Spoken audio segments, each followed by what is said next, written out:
All right, folks, welcome back. Or hey, if you're new here, strap in. My name is James Powers, and I've got a bit of a penchant, shall we say, for things that go bump in the night, or sometimes just things that make you scratch your head so hard you might actually draw blood. There's something undeniably captivating about a good mystery, especially when it veers into the realm of the unexplained and horrific. We're talking about those stories that stick with you, the ones where the answers are just as elusive as a convincing photo of Bigfoot. It's that delicious unease, that feeling that maybe, just maybe, not everything has a neat, tidy explanation. Today we're not just dipping our toes in, we're doing a full-on cannonball into the deep end of the creepy pool.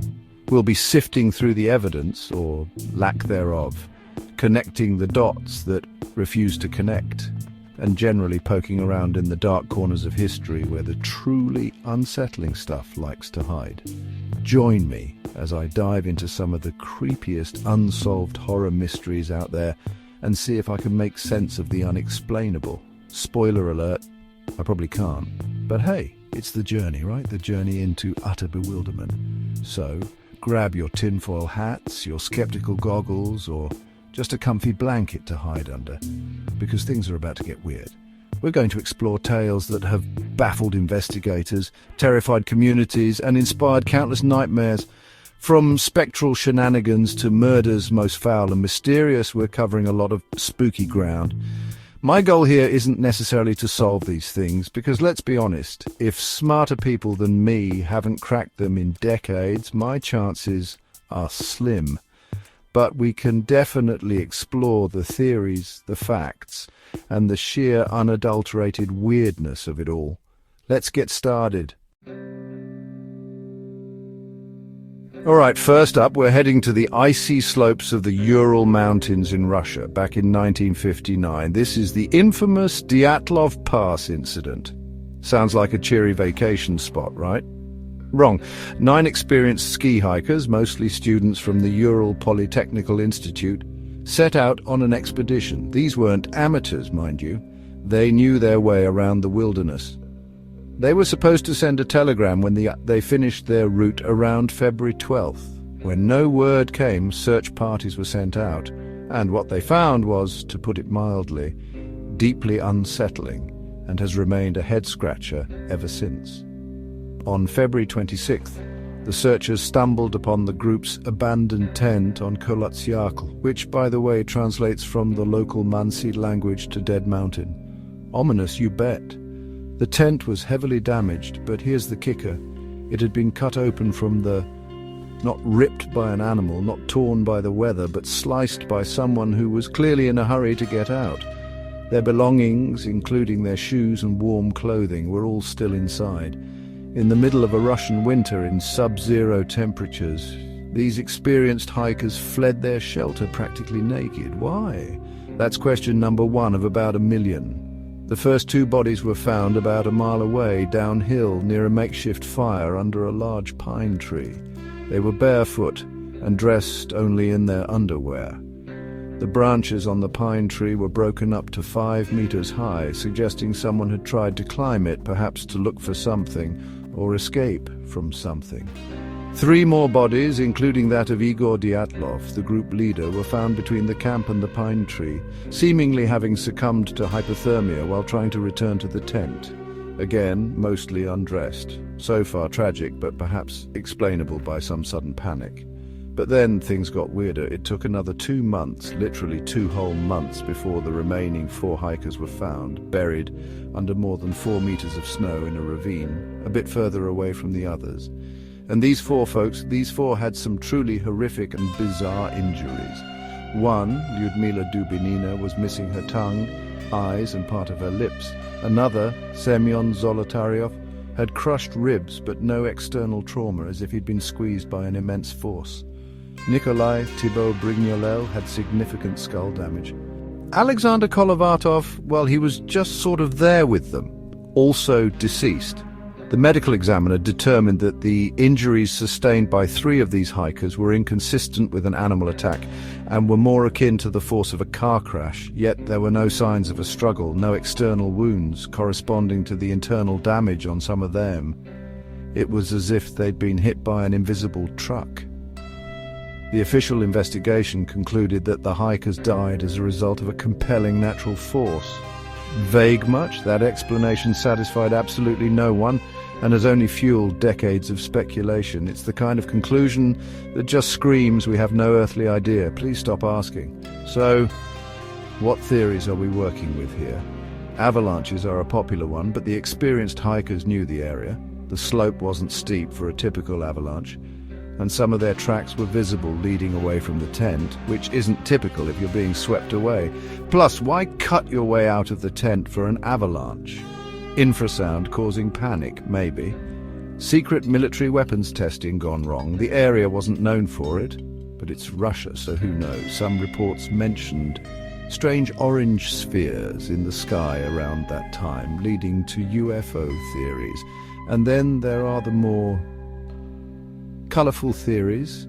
The local Mansi people were initially suspected, but their involvement was quickly ruled out. The injuries weren't consistent with human attack, and the area was not considered sacred or forbidden by them in a way that would provoke such violence.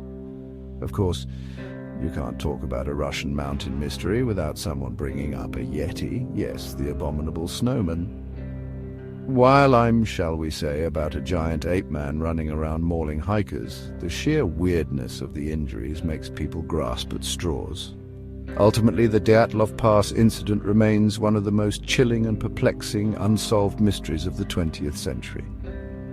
The files were famously classified, only to be partially reopened in recent years, though no definitive new conclusions have been reached that satisfy everyone. The combination of the hikers' bizarre behavior, the strange injuries, and the unsatisfying official explanation ensures that this story will continue to haunt the curious and the brave. It's a perfect storm of the unknown, and frankly, it gives me the heebie-jeebies. Next up, we're taking a sharp turn from the icy wilderness to a seemingly quaint suburban house in Amityville, New York. 112 Ocean Avenue. Even the address sounds a bit creepy now, doesn't it? This story kicks off in December 1975 when the Lutz family, George, Kathy, and her 3 children moved into this lovely Dutch colonial home. They got it for a steal, a real bargain. Why so cheap, you ask? Well, just 13 months earlier, the house had been the scene of a gruesome mass murder. Ronald DeFeo Jr. shot and killed 6 members of his family there. Cheery. The Lutzes lasted all of 28 days in that house, 28 days of what they described as escalating paranormal torment. We're talking the whole haunted house shebang, mysterious cold spots, swarms of flies out of season, in December no less, strange odors and objects moving on their own. George reported waking up at 3:15 a.m. every morning, which was supposedly around the time of the DeFeo murders. Kathy claimed to have levitated, seen glowing red eyes, and received welts on her skin. The kids weren't spared either. One of the children started speaking to an imaginary friend, a pig-like creature named Jody. Things apparently got so bad that they called in a priest, Father Mancuso, a pseudonym used in the book, to bless the house. According to the story, as the priest began to bless one of the rooms, he heard a deep masculine voice command him to get out and was allegedly slapped by an unseen hand. He also reportedly developed a high fever and stigmata-like blisters on his hands afterwards. This event supposedly marked a turning point, with the paranormal activity ramping up significantly, forcing the Lutzes to flee with little more than the clothes on their backs. Their story became a media sensation, largely thanks to Jay Anson's 1977 book, The Amityville Horror, which was marketed as a true story. Then came the movies, the sequels, the prequels, the remakes. It became a whole cottage industry of horror. The book detailed slime oozing from walls, crucifixes turning upside down, a hidden red room in the basement, and even demonic hoof prints appearing in the snow. It's a laundry list of every terrifying trope you can imagine, all conveniently happening to one family in under a month. Now, here's where things get a bit murky. Or if you're me, a lot murky. Almost immediately, skepticism arose. Researchers and debunkers pointed out numerous inconsistencies and alleged fabrications in the Lutz's account. For instance, there was no red room found by subsequent owners. The claims of police being called to the house repeatedly for paranormal disturbances weren't fully corroborated by police records. Weather reports didn't show any snow on the day the demonic hoof prints were supposedly seen. It started to look less like a terrifying haunting and more like a terrifyingly good story. Then came William Weber, Ronald DeFeo Jr., Hill's defense attorney. He came forward claiming that he, George, and Kathy Lutz had concocted the story over several bottles of wine. The idea, according to Weber, was to create a sensational story that could potentially help with a retrial for DeFeo, or simply make them some money. George and Kathy Lutz always maintained their story was true, even undergoing lie detector tests, which, aren't exactly foolproof. They sued Weber for invasion of privacy, but the whole affair cast a pretty big shadow of doubt over their claims. Ed and Lorraine Warren, the famous paranormal investigators, also got involved. They visited the house in 1976 with a TV crew and conducted a séance. They claimed the house was indeed haunted by a demonic presence. They even captured a now famous photograph of a ghostly boy peeking from a doorway. Of course, the Warrens themselves have faced their fair share of skepticism over the years, with critics accusing them of embellishing or even fabricating evidence in many of their cases. Their involvement certainly added to the Amityville legend, but it didn't necessarily add to its credibility for everyone. So, what are we left with? A house with a genuinely tragic and horrifying past, no doubt about that. But was it truly a gateway to hell, or was it a clever, perhaps desperate attempt to capitalize on a tragedy? The debate rages on. Subsequent owners of 112 Ocean Avenue have reported no paranormal experiences. The house has even been renovated and its iconic eye windows changed. For me, the sheer number of inconsistencies and the potential financial motivations make me lean heavily towards the hoax side. But hey, the idea of a house so evil it drives people out in terror, that's a story that just refuses to die. Alright, let's shift gears from outright terror to something a bit more subtly unnerving. We're heading to Taos, New Mexico, a beautiful artsy town known for its stunning landscapes and rich history. But for some residents and visitors, Taos is also known for something far more mysterious and frankly irritating. The Taos hum. This isn't a ghostly whisper or a demonic growl, it's a persistent, low-frequency humming or rumbling sound, often described as similar to a diesel engine idling in the distance. The catch? Not everyone can hear it. Reports of the hum started gaining traction in the early 1990s, though some claim it's been around longer. Only about 2% of the population in the affected area can reportedly perceive it. Those who do, known as hearers or hummers, often experience a range of unpleasant side effects: headaches, nausea, dizziness, sleep disturbances, and general irritability. Imagine trying to live your life with a constant maddening thrumming sound that no one else seems to acknowledge. It sounds like the setup for a psychological thriller, doesn't it? They all think I'm crazy, but it. What makes the Taos hum particularly baffling is the inability to pinpoint its source. Numerous investigations have been launched involving everyone from concerned locals to university researchers and government agencies. They've brought in sensitive sound equipment, microphones and geophones, trying to triangulate the origin of this elusive noise. Yet despite all these efforts, no single definitive source has ever been identified. The hum seems to defy conventional detection methods, which only adds to its mystique and the frustration of those who experience it. Various theories have been proposed, of course, ranging from the mundane to the highly speculative. Some suggest it could be industrial equipment from nearby facilities, though no specific plant has been definitively linked. Others point to high-pressure gas lines, power lines, or even seismic activity like micro-earthquakes. Tinnitus is often brought up as an explanation for individuals, but the hum is localized to specific geographic areas around the world. Taos isn't the only place with a hum. Bristol in the UK and Bondi in Australia have similar phenomena, and it affects multiple people in those areas, making widespread, simultaneous tinnitus an unlikely culprit. Then we get into the more out-there explanations. Secret underground military bases conducting experiments, alien communications, the Earth itself groaning under some unknown stress. While these make for exciting B-movie plots, there's predictably zero concrete evidence to support them. Some researchers have explored the possibility of extremely low-frequency LF radio waves or electromagnetic phenomena interacting with the human body or even the environment to create the perceived sound, but again, proving this has been incredibly difficult. One interesting aspect is the psychological component. The inability to identify the source, coupled with the fact that not everyone can hear it, can be incredibly isolating and distressing for hearers. Some skeptics suggest it might be a form of mass suggestion or a psychosomatic phenomenon. However, the consistency of the descriptions of the sound across different hearers and different locations with hums worldwide suggests there's tangible there, even if we can't stick a microphone next to it and get a clear reading that satisfies everyone. The University of New Mexico conducted a notable study in the mid-90s. They managed to identify a small number of individuals who could reliably detect the hum and differentiate it from other ambient sounds.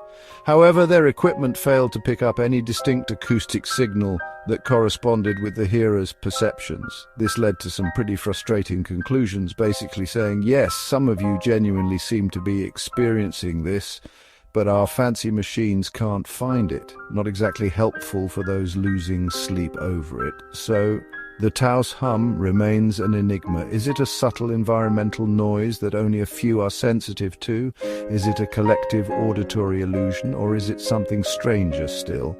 The lack of a clear answer is, in itself, unsettling. It's a constant reminder that there are things happening around us that we may not fully perceive or understand. For the hearers in Taos, it's not just a mystery, it's a daily, sometimes debilitating reality. And for the rest of us, it's another curious case where the explanation remains just out of earshot. Now, let's travel back to 1920s Germany, to a small, isolated farmstead in Bavaria called Hinterkaifeck. This case is a strong contender for one of the most disturbing and downright creepy unsolved crimes in European history. In the dead of night on March 31st, 1922, all 6 inhabitants of the farm were brutally murdered with a mattock, a tool similar to a pickaxe. The victims were Andreas Gruber, the elderly farmer, his wife, Casilia, their widowed daughter, Victoria Gabriel, Victoria's 2 young children, Casilia and Joseph, and the family's new maid, Maria Baumgartner. The sheer brutality of the murders was shocking enough, but the circumstances surrounding them are what elevate this case into the realm of true horror. For starters, the new maid, Maria, had only arrived at the farm a few hours before she was killed. The previous maid had quit 6 months earlier, claiming the house was haunted. She reported hearing footsteps in the attic and strange voices, feeling like she was being watched. Whether this was genuine paranormal activity or just the creepy vibes of an isolated, dysfunctional family, it adds an unsettling layer to the story. Even more disturbing are the events leading up to the murders, as reported by Andreas Gruber himself. Weeks before, he told neighbors about finding a strange newspaper from Munich on his property, one he hadn't bought. He also mentioned finding a set of footprints in the snow leading from the forest to the farmhouse, but none leading away. Then, he heard footsteps in the attic and found that his house keys had gone missing. He searched the farm, but found no one and nothing else amiss, though he didn't report these incidents to the police. It's like the setup for a horror movie where the protagonist ignores all the warning signs. The discovery of the bodies was also delayed. The family was known to be reclusive, so when young Casilia didn't show up for school for a couple of days and no one answered calls or visits, it took until April 4th for a search party to enter the farm. They found a horrific scene. 4 of the victims, Andreas, his wife Victoria, and young Kazilia, had been lured one by one into the barn and killed. The perpetrator then went into the house and murdered the 2-year-old Joseph in his cot and the maid Maria in her bedchamber. Here's where it gets exceptionally creepy. Evidence suggests the killer or killers remained at the farm for several days after the murders. The livestock had been fed, meals had been eaten in the kitchen, and neighbors reported seeing smoke rising from the chimney over the weekend. Imagine someone committing these horrific acts and then just hanging out, living amongst the bodies they just created. It's a level of cold-bloodedness that's hard to comprehend. This detail makes the theory of a robbery gone wrong seem less likely, as a typical robber wouldn't stick around to do chores.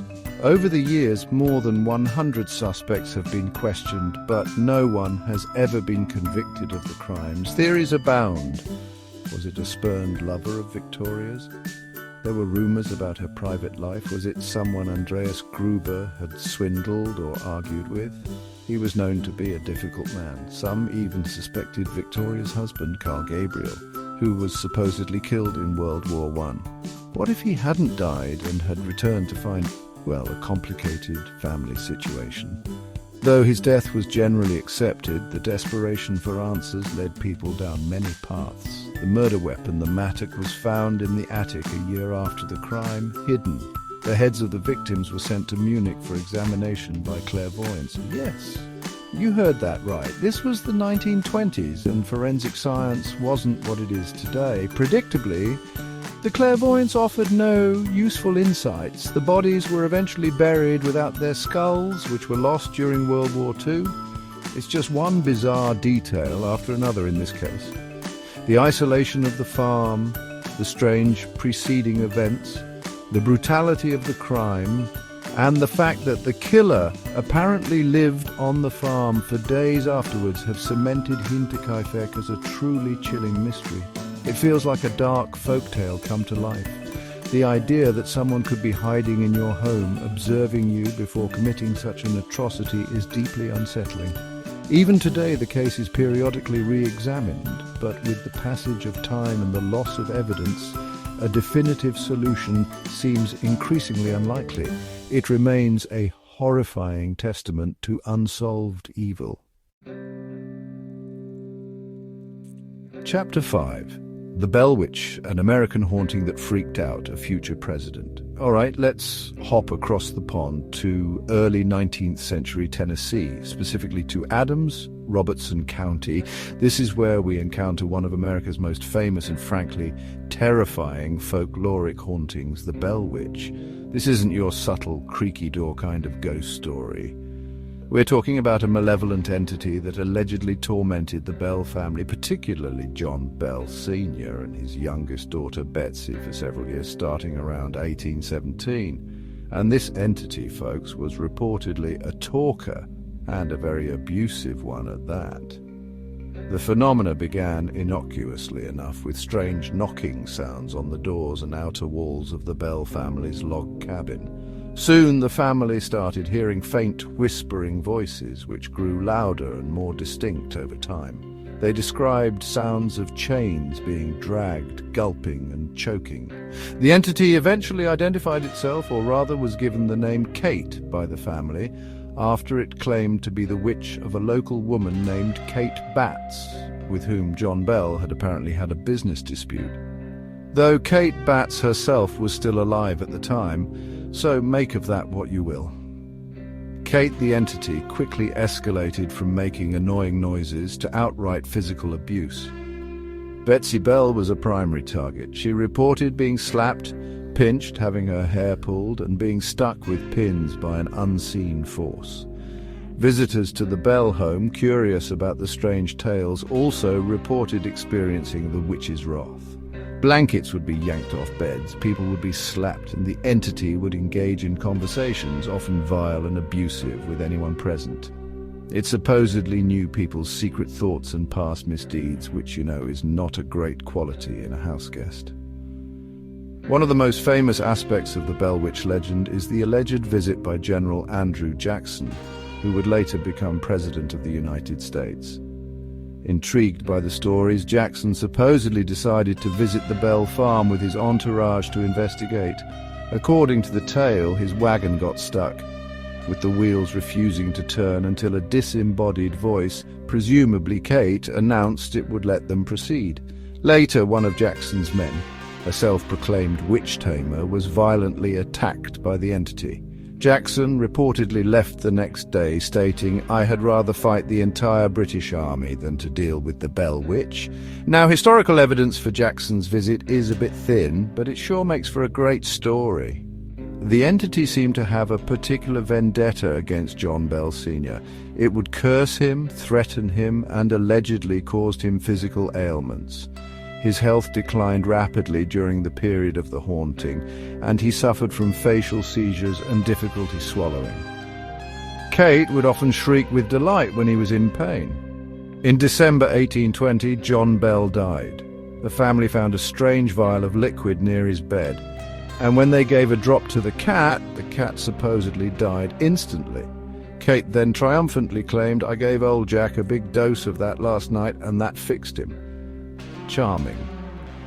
After John Bell's death, the intensity of the haunting reportedly lessened, though Kate continued to bother Betsy, particularly trying to prevent her marriage to a local man named Joshua Gardner.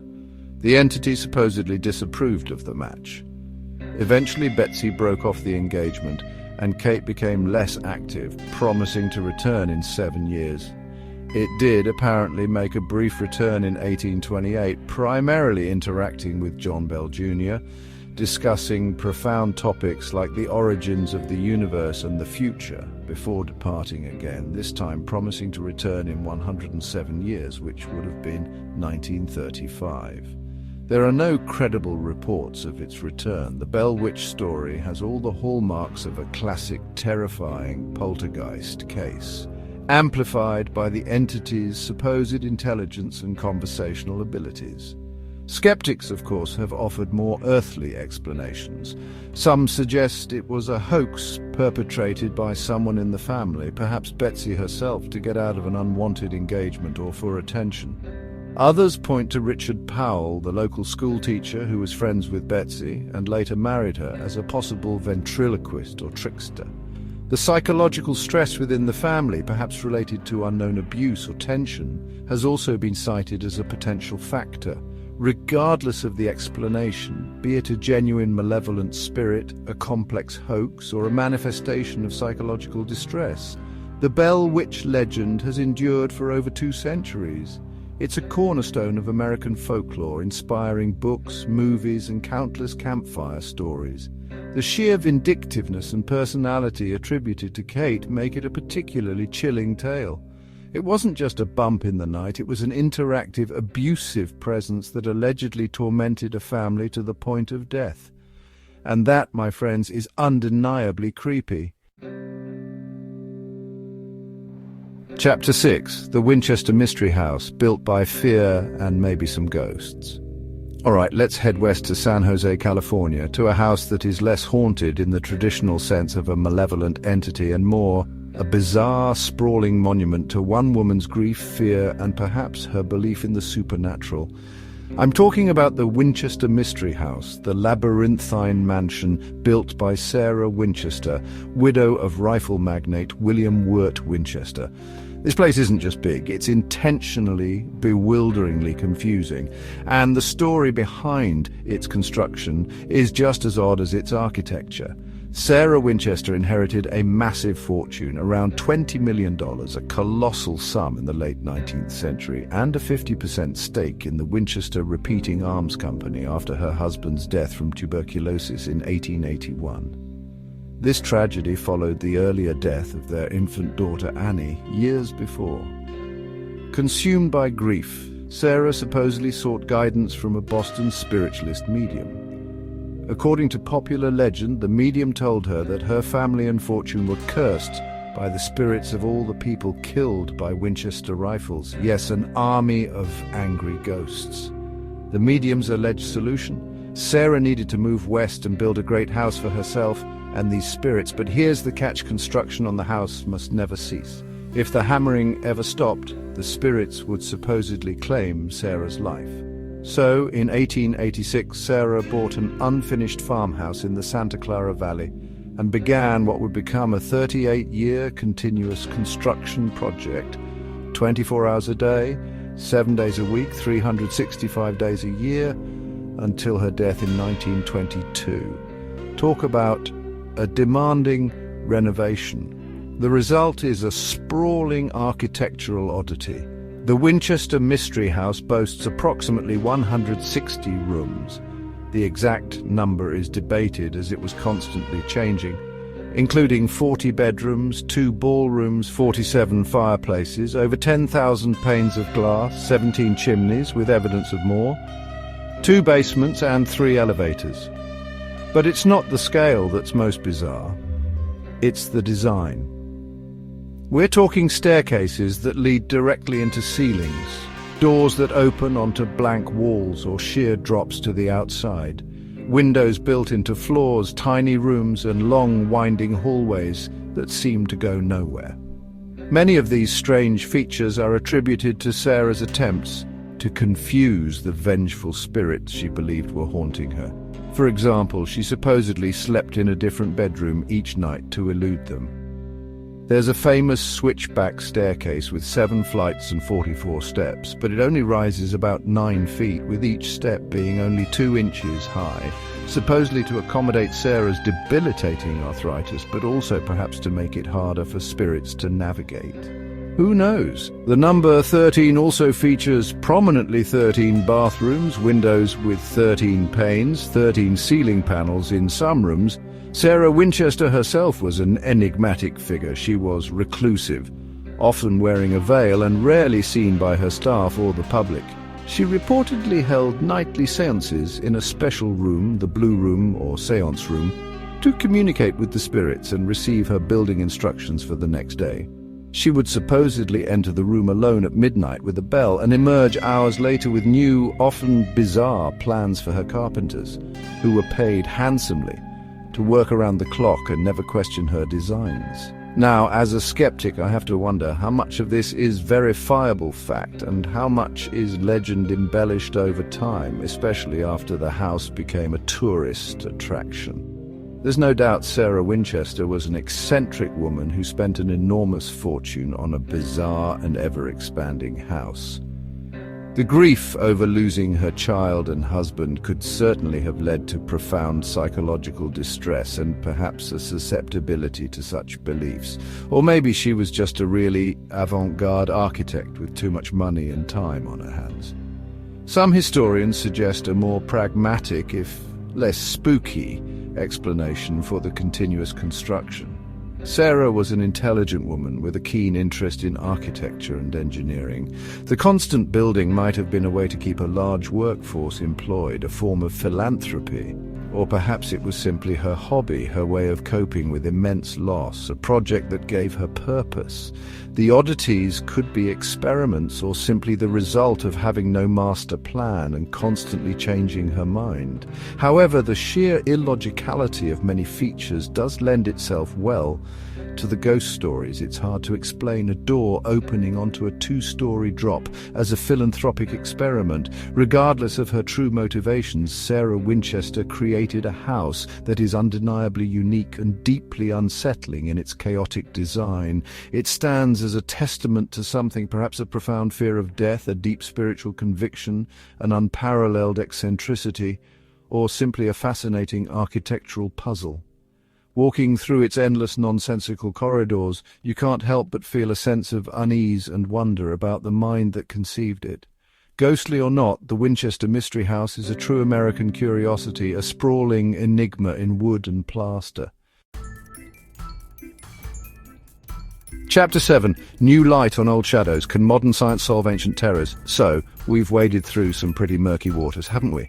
From icy mountains to haunted houses, inexplicable noises, brutal murders, and architectural oddities born of fear. A lot of these cases are decades, even centuries old, and you might think, well, that's it then. Forever unsolved.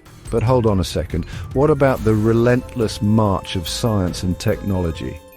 Can modern forensic techniques and new perspectives actually shed some light on these old cold cases, or are some mysteries just destined to remain in the dark? Let's take something like the Dyatlov Pass incident. For years, it was all speculation based on limited, sometimes Soviet-era investigation. But recently, with access to more files and the application of modern science, some researchers have proposed more plausible, if still debated, natural explanations. For example, sophisticated computer modeling has been used to explore the possibility of a rare type of slab avalanche that could have occurred on a seemingly gentle slope, potentially explaining the internal injuries without external trauma and the panicked exit from the tent. It doesn't answer the questions like the missing tongue or radiation, but it's a step. Then you have DNA technology. Think about Jack the Ripper. For over a century, his identity was pure speculation. Yet in recent years, there have been claims of identifying him through DNA found on a shawl supposedly belonging to one of the victims. Now these claims are controversial, with debates about contamination and the chain of custody of the evidence. But it illustrates the potential. If verifiable DNA from an old crime scene could be preserved and analyzed today, it could theoretically crack a case wide open. Imagine if they had that for Hinterkaifeck. Forensic psychology and profiling have also come a long way. While it can't tell you did it, it can offer insights into the person who might commit certain crimes, their motivations, and their likely behavior before and after. Applying modern profiling techniques to a case like Hinterkaifeck, for instance, might help narrow down the pool of potential suspect types, even if the original suspects are long gone. It can help us understand the why a bit better, even if the who remains elusive. The idea of the killer staying on the farm, for example, speaks volumes to a profiler. However, it's not all CSI magic solving everything. Time is a cruel mistress when it comes to evidence. DNA degrades, physical evidence is lost or contaminated, witnesses die, and memories fade or become distorted. For many of these older mysteries, the trail is so cold that even the most advanced technology can't find a scent. Sometimes new analysis just deepens the mystery. For example, re-examining old photographs or documents with modern imaging techniques might reveal a detail previously missed, but that detail could just as easily open up a new line of questioning rather than provide a definitive answer. And let's not forget the human element. Sometimes the unsolved nature of a mystery is less about a lack of scientific capability and more about human error, cover-ups, or simply a lack of will at the time. New perspectives can challenge old assumptions.